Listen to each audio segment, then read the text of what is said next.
کالا جادو قسط نمبر 32۔ اس رات میرے دل میں خوف کا کوئی احساس نہیں تھا۔ دل میں سوچا ضرور تھا کہ عموماً ایک ہی بات ہوتی ہے، اگر میری بہتری کی کوئی راہ نکلنے لگتی ہے تو بوریا چرن اپنی عمل شروع کر دیتا ہے اور میرے راستے روک دیتا ہے۔ اس کی بے شمار مثالیں تھیں۔ ممکن ہے اس بار بھی ایسا ہی ہوتا ہے تو ہو جائے۔ میں نے تو نیاز اللہ سے منع کیا تھا، آخر کیا کروں؟ دنیا سے کنارہ کشی بھی تو نہیں ہو پاتی۔ حالانکہ کچھ بھی ہو، وقت تو کسی طرح گزارنا ہی ہے۔ میں تو یہاں نہیں رکنا چاہتا تھا، مگر یہ لوگ ہی جذباتی ہو گئے۔ رات کو کئی بار آنکھ کھلی، چاروں طرف نگاہیں دوڑائی، چھت پر مکڑیاں تلاش کی، مگر کچھ نہیں ملا۔ صبح کو نیاز اللہ صاحب نے جگایا تھا، اٹھو مسعود میاں، 11:15 بج گئے۔ 11:15 میں اچھل پڑا۔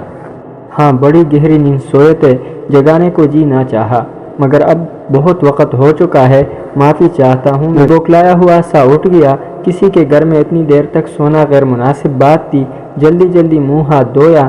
عزیزہ نے ناشتہ لگاتے ہوئے کہا، اب یہ بتا دیجئے کہ دوپہر کا کھانا کس وقت پیش کیا جائے؟ میں شرمندہ ہوں، واقعی بہت دیر سو گیا۔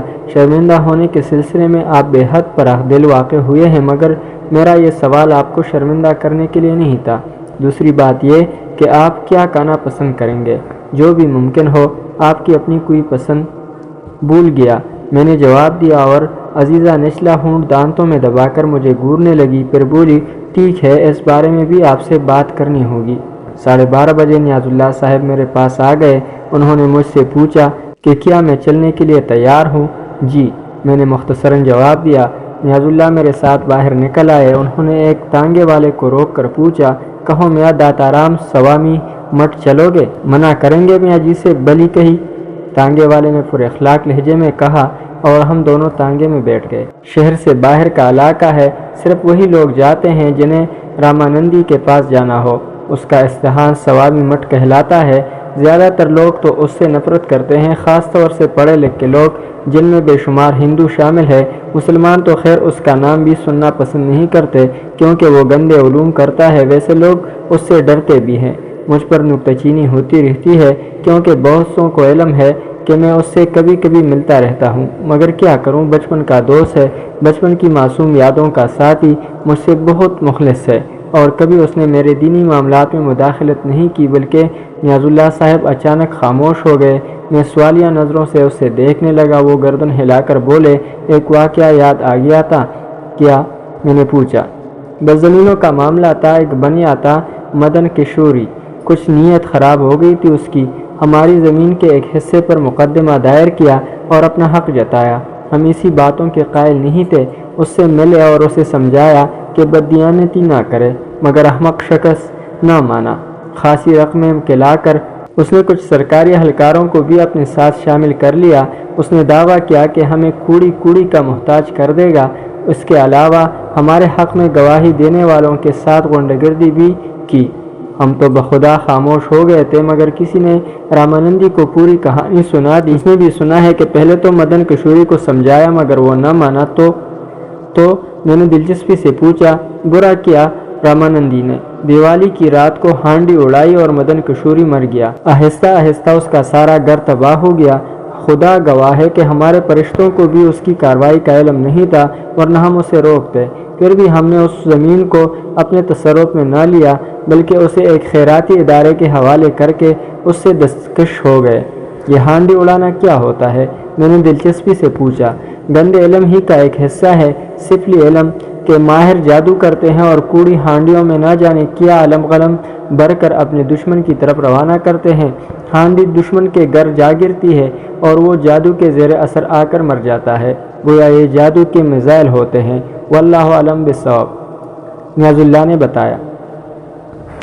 تانگا درختوں کے درمیان ایک کچی سڑک پر ہچکولے کاتا آگے بڑھ رہا تھا۔ درختوں کے بعد کھیتوں کا سلسلہ تا حد نگاہ چلا گیا تھا۔ محنت کش کسان زمین سے سودا کر رہے تھے۔ زندگی رواں دواں تھی اور میں اس نئے مسئلے کے بارے میں سوچ رہا تھا۔ فاصلہ کافی تھا، بالآخر طے ہو گیا۔ سامنے لکوری اینٹوں سے بنی عمارتوں کے کچھ کھنڈرات نظر آ رہے تھے، دور ہی سے ہیبتناک نظر آتے تھے۔ ایک عجیب سی ویرانی بس رہی تھی، وہاں کچھ لوگ بھی نظر آ رہے تھے۔ گھوڑا اچانک رک گیا اور داتا رام نے کہا، یہیں اترنا پڑے گا میاں جی، آگے نہیں لے جاؤ گے داتا رام؟ نیاز اللہ صاحب نے پوچھا۔ یہ سسرا جانور آگے نہ جائے گا، ڈرے ہیں، جانور کی آنکھ ہم سے آگے دیکھ لے ہوئے ہیں۔ میاں جی کال اتار دو، اس کی آگے نہ جائے گا۔ چلو کوئی بات نہیں ہے، یہ لو پیسے رکھ لو۔ روکو گے؟ ہمیں واپسی بھی جانا ہے۔ جیسی میاں جی کی مرضی، پیسوں کی کیا ہے، بعد میں دے دیں۔ نہیں رکھ لو، انتظار کرنا، چاہے کتنی دیر ہو جائے، جتنے پیسے مانگو گے دوں گا۔ میاں جی کی باتیں جب بھی کہی غیروں جیسے کہی۔ ہم روکے ہیں میاں جی، تم جاؤ، ٹانگے والے نے کہا، اور ہم دونوں آگے بڑھ گئے۔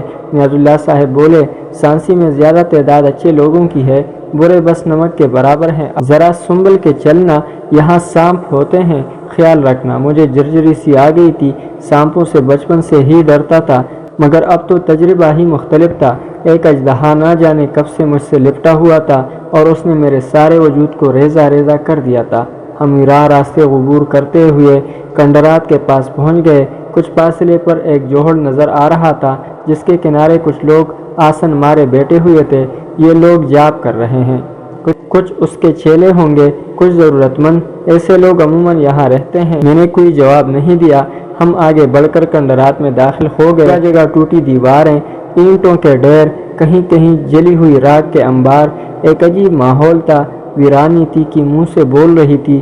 خودرو درخت اینٹوں کے ڈھیر سے ہی نکلے پڑے تھے، لیکن ان کی شاخوں پر خاموشی تھی۔ ایک گول دروازے سے گزر کر ہم ایک راہداری میں آ گئے اور یہاں ایک دبلے پتلے ننگ دڑنگ آدمی کو نیاز اللہ صاحب نے آواز دے کر روکا۔ وہ قریب آ گیا تھا۔ کیا بات ہے؟ رامانندی کہاں ہے؟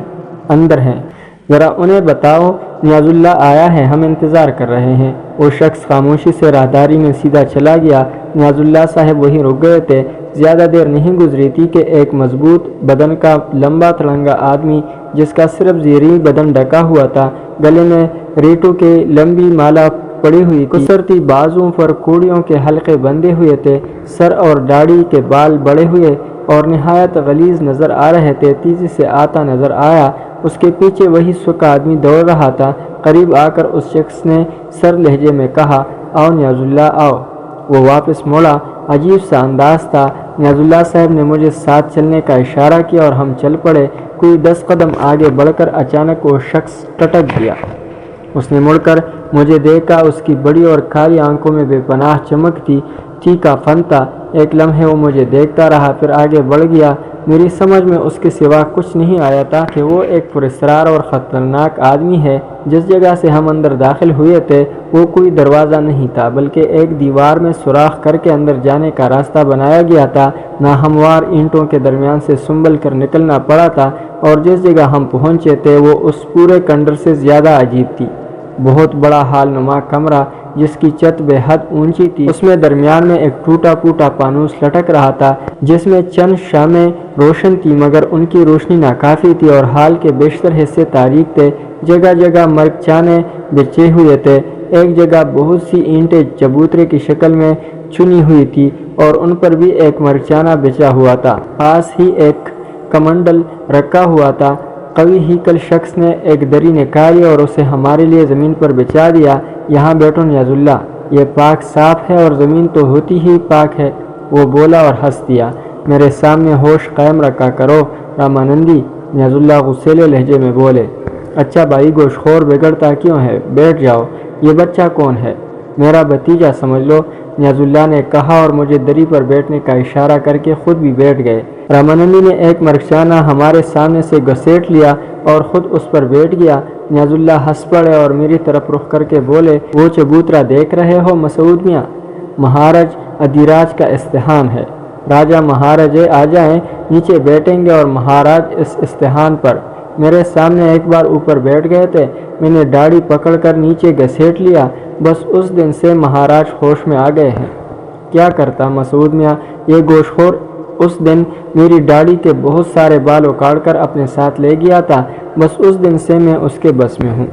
اسی دن سے؟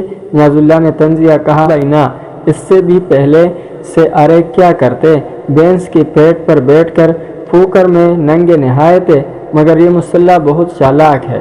ہم بیمار ہوئے تو ہمیں دھوکے سے بکری کی یخنی پلا دی، درم پشٹ کر دیا ہمارا، اور خود ہمارے منگوائے ہوئے پھل بھی نہیں کھاتا۔ چلو بھتیجے چھوڑو تم کسی لمبے پیر میں پڑے ہوئے ہو، اسی کے لیے تمہارے پاس آیا ہوں نندو، تم سے طویل مشورہ کرنا ہے۔ نیاز اللہ بولے، ہاں ہاں ضرور۔ رامانندی نے کہا، تم نے کون سے پیر کا ذکر کیا ہے؟ وہ ہماری بات ہے، اسے جانے دو مسعود میاں، تم سناؤ کیا قصہ ہے؟ ہمیں معلوم ہے کہ نیاز اللہ کا کوئی بھائی بہن نہیں تھا، مگر پھر بھی اتنا کافی ہے کہ اس نے تمہیں بھتیجا کہا، اس لیے تم ہمارے بھی بھتیجے ہوئے۔ جو کچھ تم نیاز اللہ کو بتا سکتے وہ ہمیں بھی۔ رامانندی نے جملہ ادھورا چھوڑ دیا۔ حال نما کمرے کے ایک تاریک گوشے میں کچھ کڑکڑاہٹ ہوئی تھی، 4 مدم مدم روشنیاں متحرک تھی اور آگے بڑھتی آ رہی تھی۔ ذرا سی دیر میں وہ عیاں ہو گئی، لیکن انہیں دیکھ کر میں سہم گیا۔ وہ انسانی کھوپڑیاں تھیں، جن کی ویراں آنکھیں روشن تھی اور وہ آہستہ آہستہ آگے بڑھ رہی تھی۔ بڑا پراسرار اور ہیبت ناک منظر تھا۔ دونوں کھوپڑیاں آہستہ آہستہ آگے بڑھتی ہوئی ہمارے سامنے آ گئی۔ نیاز اللہ بھی منہ کھولے انہیں دیکھ رہے تھے۔ رامانندی نے بھیانک آواز میں کہا۔ ناظرین، اگلی قسط تک اللہ حافظ۔